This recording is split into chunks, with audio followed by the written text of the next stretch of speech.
People of the Purple Butterfly here, otherwise known as People7 on Twitter and YouTube, People elsewhere on the internet.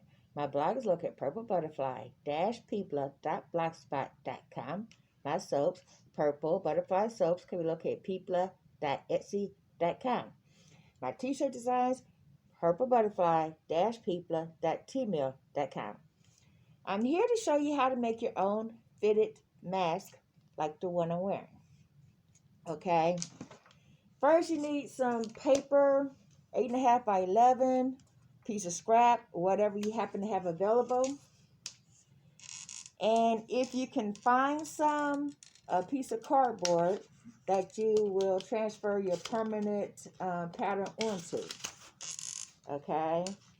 Now, the next thing you're going to need, if you do not have a mask already, you're going to need,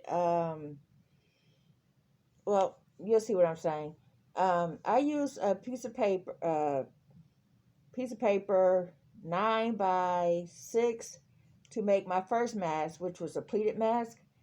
And then from the pleated mask, this became the pattern for that.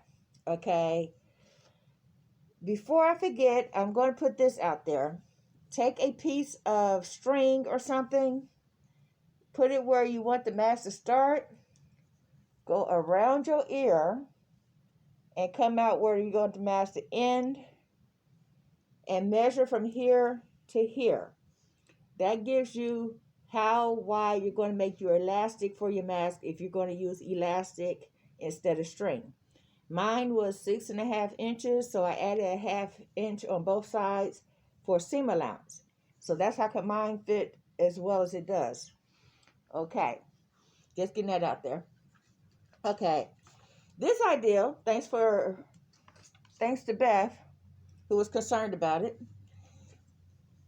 She needs to make her own mask. She hasn't gotten around to it yet. She noticed that the mask I had just made, the nap was uneven. Because I used this t-shirt to make it. And the t-shirt had a hole and an ink spot right there. So instead of having an ink spot on my newly finished mask, I just moved the fabric over 1/2 inch and worked around it. So I have this mask, which literally fits my face. I have this one I made from a YouTube video, which doesn't quite fit my face, but it works in a pinch, and it was very easy, and it was made from a 8.5 by 11 piece of paper that you sew into this configuration with cloth. And then when you open it up, you have a mask. I even put 2 pieces of elastic in the form of string, so that way I could tie it on. This is the one in question. It needs to be repaired because I forgot to do seam allowance. That's why I was telling you about seam allowance. Because if you don't worry about your seam allowance, you're going to end up with raveling, and it's going to pop, and it's not going to do you any good. But as you can tell, I sewed this one by hand. I even left the needle on there so I can fix it, so that way I don't have to go search in my house for a needle. But it's off center on both sides, you know. These t-shirts was from a Christmas collection. So I have white, gold, and red. And then I have black, gold, and red. No, black, white, and gold. And then blue, white, and gold. Everything was following that pattern. But then I got ink on it, so that didn't do me any good. And then, of course, this is the original mask. Some people have seen this on my Facebook, some people have not. But if you have a regular mask from anywhere, whether it was used or not, that's what you're using. You're using the pleated mask, okay? You're going to fold that in half. I'm going to take this off.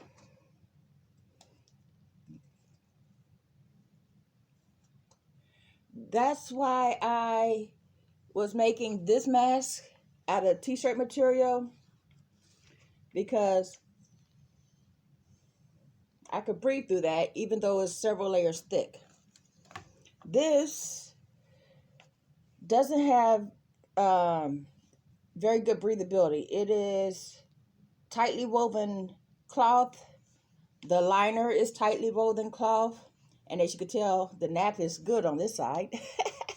It all lines up. But I couldn't worry about a nap. I had to worry about breathability because after 10 minutes, I get dizzy. I get a bad case of mask fatigue because basically for all the air you're breathing in and out, a certain amount of it is getting backed up. So you're ingesting your own carbon dioxide. Humans breathe in oxygen. We exhale carbon dioxide. If you have a buildup, then you're breathing that stuff back in. That's going to make you dizzy. And mask, they call it mask fatigue. You know, surgeons and all that get it all the time. They're used to it. They, can handle it. I'm a normal human being. I don't do medical stuff. So, yeah, mask fatigue hit me like that.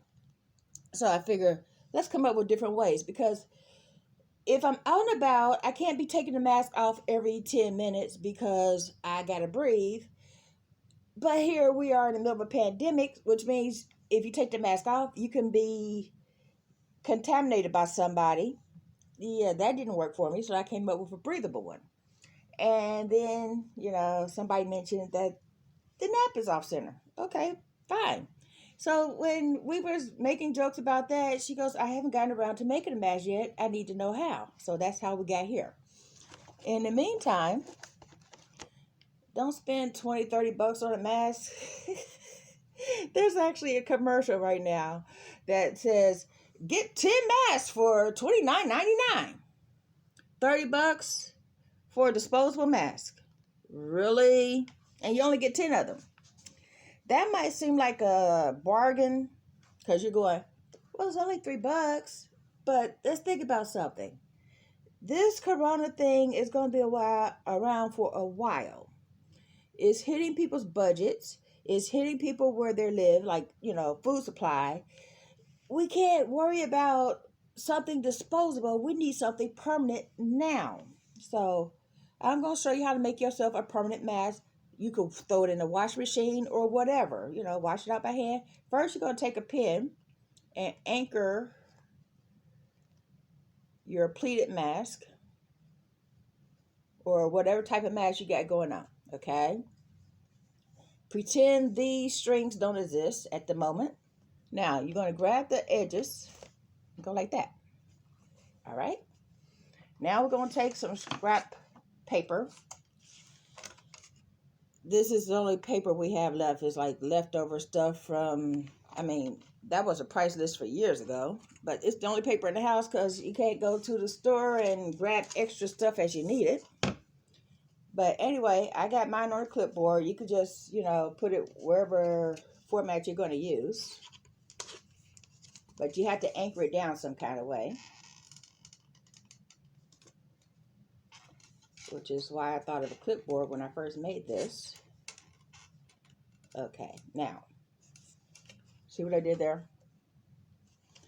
Now, what you're going to do, and this is not easy in this format because, well, I'm using my pen to hold it.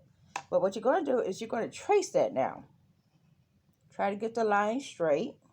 If you don't worry about it. I'll tell you how to fix it in a second. Because these lines are going to be crooked right here where the pleat is. Okay? Now, you see what I just did? That basically is your pattern. Now, let's lift this up. And now what you're going to do is anywhere you have a rounded edge, you're going to refine. Anywhere you have a straight edge, you're going to refine. So get something that has a straight edge. I'm going to use a box. And then I'm going to go along this straight part. Now, hold on. I'll tell you what I'm doing. So that way you'll know what I'm doing, even though I have to, modify my view from the camera. Okay, that's one line. And then here's another straight line. Now, in the center here, we're going to curve that edge. Put a little hole here, a little hole here. That's going to be where your mask, the string is going to be sewed. Now, you see this wavy part right here? That's because of the cloth thing extended. Just kind of like fine tune that line, okay?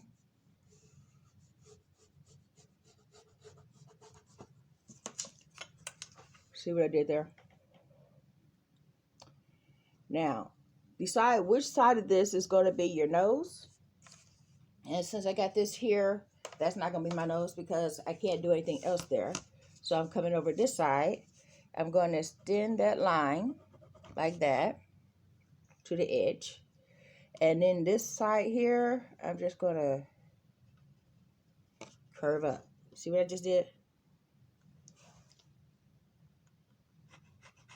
And then I'm going to color that in. And that's literally your pattern, okay? Now, before you cut that out, make a little dash like that. Because you got to allow for seam allowance.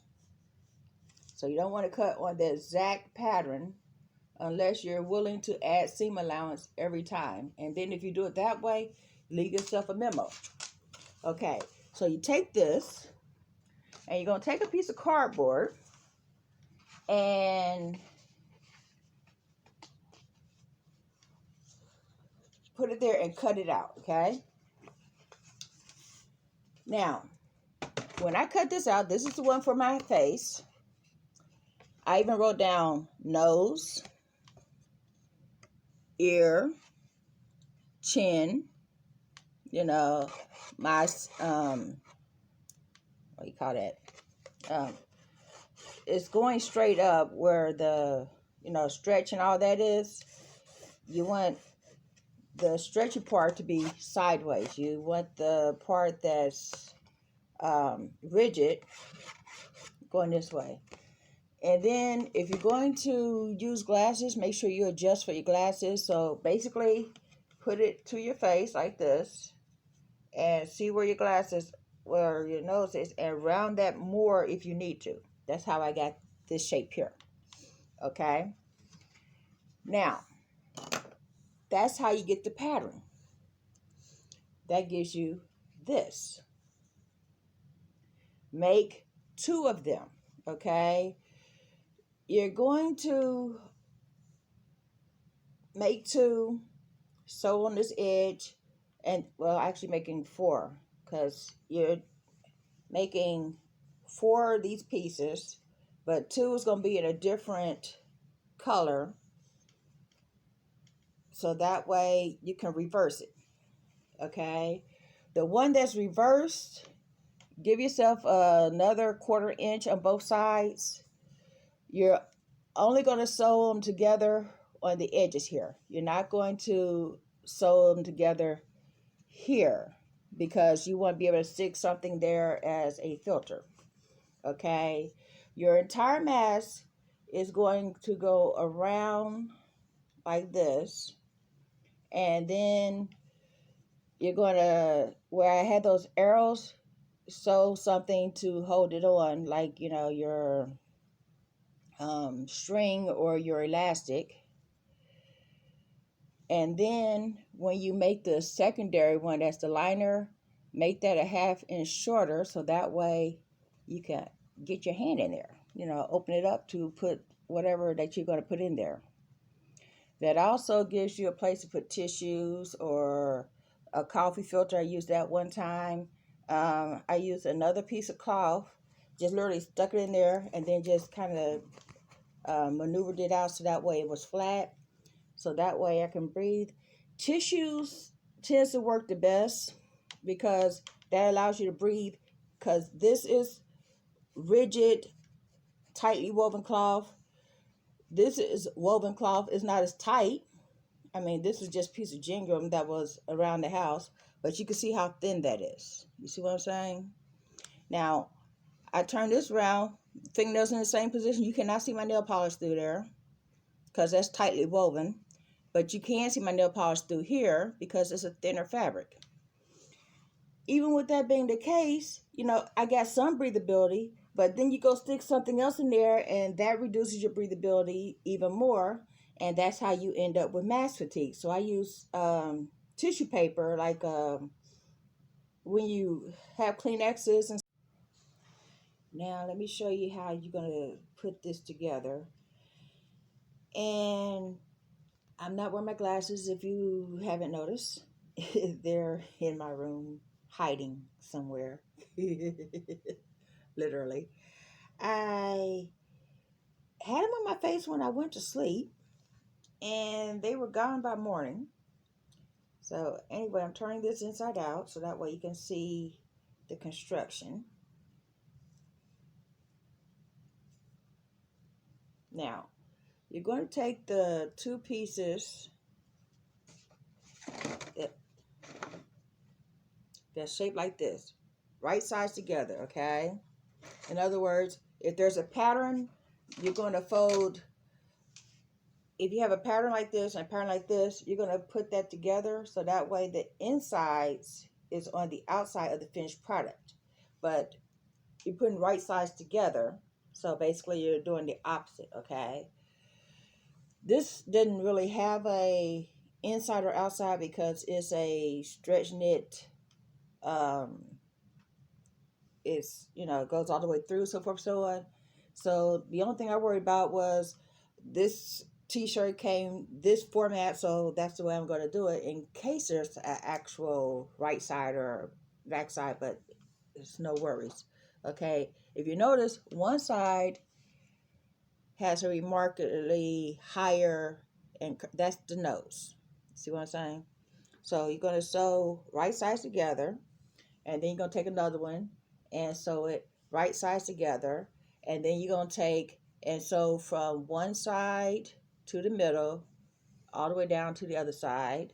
Leave this part open, so all the way down to the middle, and then all the way around. See what I'm saying? When I got to the middle, I actually did a back stitch right there, and then came back in right here, did a back stitch, so forth, so on. That way, say for instance, if there's a hole here, I can, you know, repair the hole on this side without having to worry about the whole thing coming loose, because it's not going to unravel anywhere except for where you have, you know, the back stitch right here keeps it from unraveling past this point. So basically, when I sew, I usually sew a little, backstitch, sew a little, backstitch, sew a little, backstitch. But I did this in a rush, so basically I sewed a little, and the only place I backstitched was right where the other side connects, and so forth, so on. Then allow yourself enough seam allowance, especially if you're doing it by hand, you know, so that way you have, you know, sew here, then sew here, then sew here. That's the way I was supposed to do it, but I was in a rush. So if you notice, I only sewed it here and here. And I did the same thing all the way around. And that's why this side unraveled and gave up the ghost right there, because I didn't have enough seam allowance to allow it. And if you look at this side, I mean, that was really lazy. I sewed it here. I only did like a tack right there, and there's no more seam allowance, so there's no more room to go. So I'm surprised it didn't pop on this side too. But yeah, lesson learned, and you continue on with the correct method. So after I fix that, you know, and I'm not going to even bother to try to sew this down. I'm just going to get a whole nother piece of elastic and start fresh. Yeah. Because once elastic starts unraveling, it's going to keep unraveling until you have this going on. Those little teeny strings is your elastic covered in a cloth. If it already started unraveling, it'll be like a pair of stockings. You'll just keep going and going and going and going until it's done. There's nothing left. So, yeah. In the meantime, thought I'd share that. This has been People of Seven on Twitter and YouTube, people elsewhere on the internet. Oh, let me explain why I'm all of a sudden sewing by hand. I have a machine that I sewed everything with, and the needle busted. So I went to put in a new needle, and it looks like that, flat side towards the wall. Put the machine, click it in there, tighten it up, continue on. Well, the other machine needle I went to put in there popped as well. It's like, really? Two machine needles, both at the same time? I don't get it.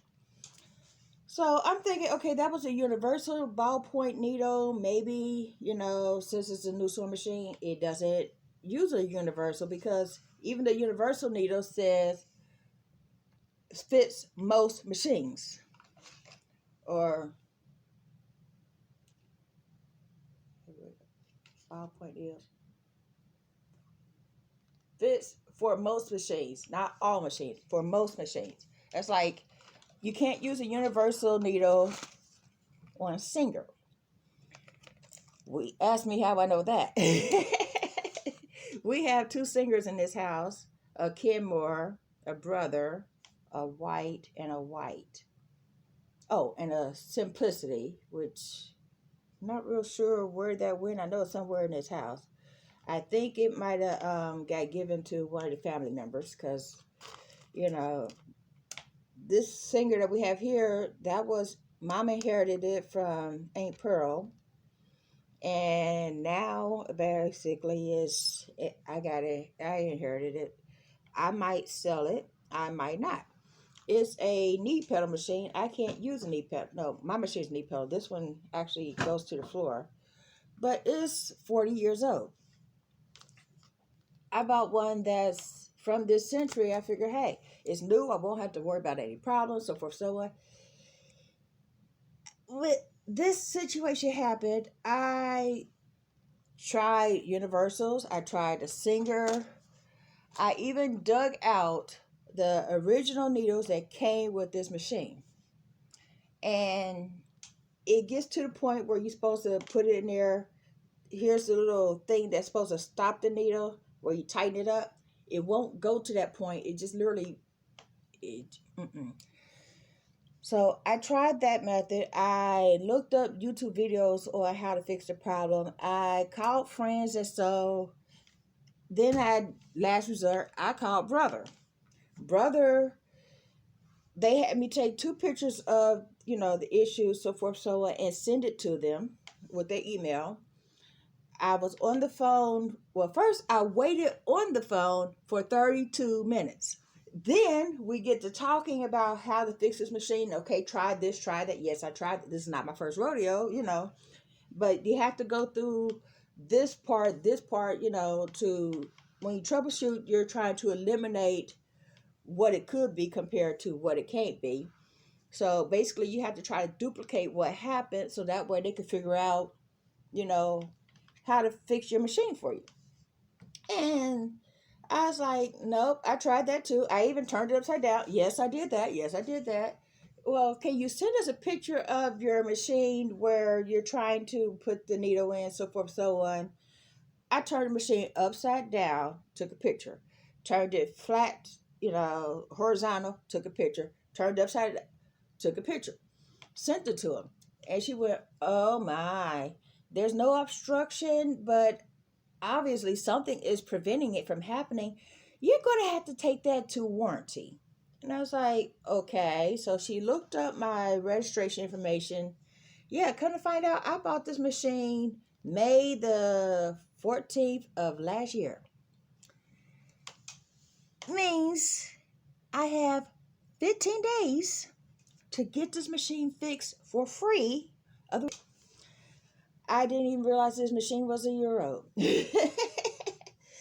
Anyway, they gave me the place, Kramer's, someplace in Cincinnati. Not real sure where that is. I know it's on Montgomery Road, but Well, she didn't realize when she said that Montgomery is the second largest street in Cincinnati, the first being Vine Street. It's 11 miles long. So to say, oh, it's on Montgomery. Which part of Montgomery? Montgomery starts in Cincinnati, downtown. It goes all the way up to Montgomery, Ohio, and then it continues. But in Montgomery, Ohio, the name of the street changes even though it's the same street. So, yeah. That's like Hamilton Avenue is Hamilton Avenue until it gets to Hamilton, Ohio, and then becomes Pleasant Avenue. But it's still the same stretch of road. So, yeah, if you're going to tell somebody, oh, it's on Montgomery Road, which part of Montgomery? Which community in Montgomery? Is it in Montgomery, Ohio? Is it Montgomery in Cincinnati? Is it in this neighborhood? Is it in that neighborhood? So in the meantime, I have 15 days to figure that out, which actually means it's 14 days because this conversation happened yesterday. And yeah, in the meantime, I have literally spent a couple of hours trying to force the needle in that thing for it to break. I mean, I've broken 3 needles trying to force it in there, and it doesn't work. So that's when I figure, well, I knew how to sew by hand before I even knew how to sew by machine. So I just went ahead and decided to make the mask by machine. Now, if I was sewing it on the machine when, this issue showed up, I wouldn't even have to worry about the nap because, a little hole, whatever, the machine, especially with zigzag stitch, melts all that together and you continue on. But by hand, you go to sew that and here's a hole.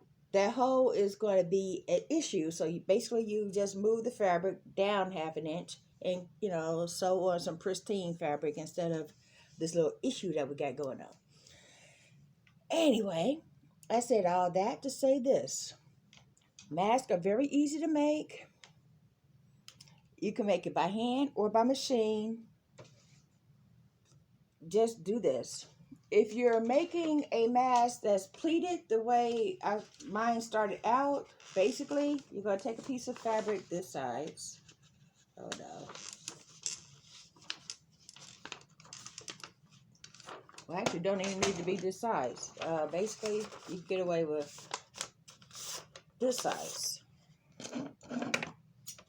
Okay. The first mask I made, I literally made it from a folded piece of paper like this, and then I just pleated the paper. But in case you don't want to do that, I'm just going to show you from here. 1, 2,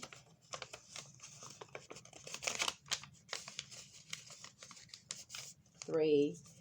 Sew this part, and then it makes a mask like that size. So yeah, masks are easy.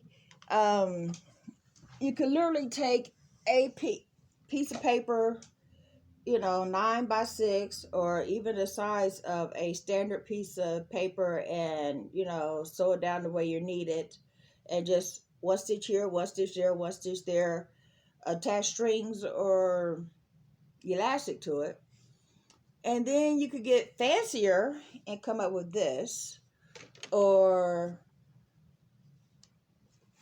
this, which is actually based on the method